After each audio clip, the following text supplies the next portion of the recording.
is why is it that so many startup businesses fail?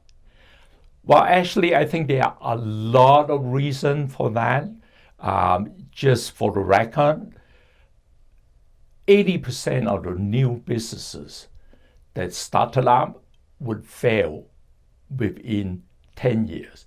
80% is a very high number, and business failure is not a good thing.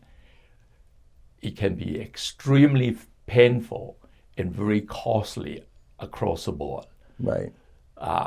So some of the major contributor in business failure is because people get frustrated with the current job and say, heck, I can own my own business.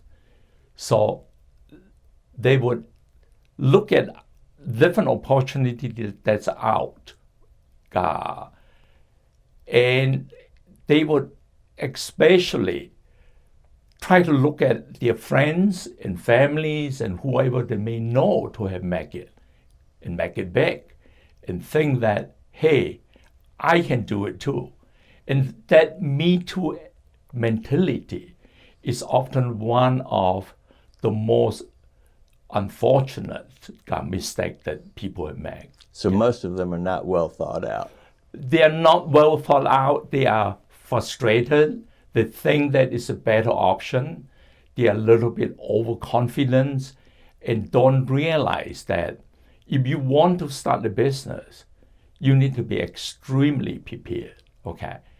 If you pick something because your friend is successful and it's something that you're not passionate about, you don't love it, okay?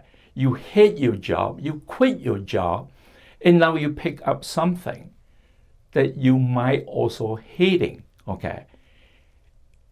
If that is the case, business failure is almost guaranteed. So that would be the next thing. And the other thing is, don't assume that business is easy.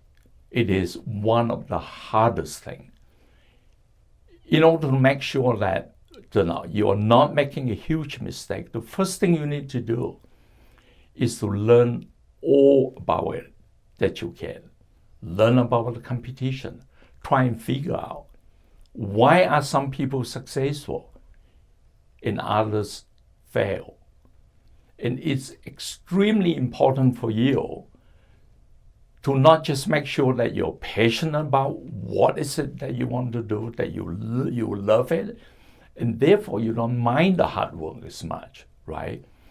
But you also have to make the commitment based on the competitors you'll be facing.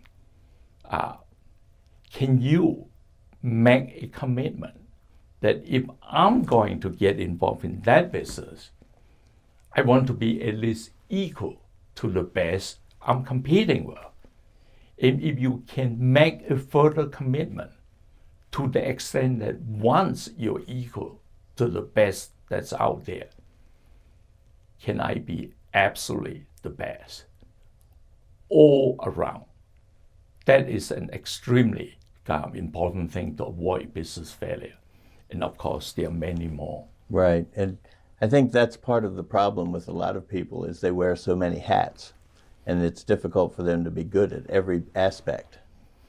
Yes, actually, I think that's absolutely correct, okay?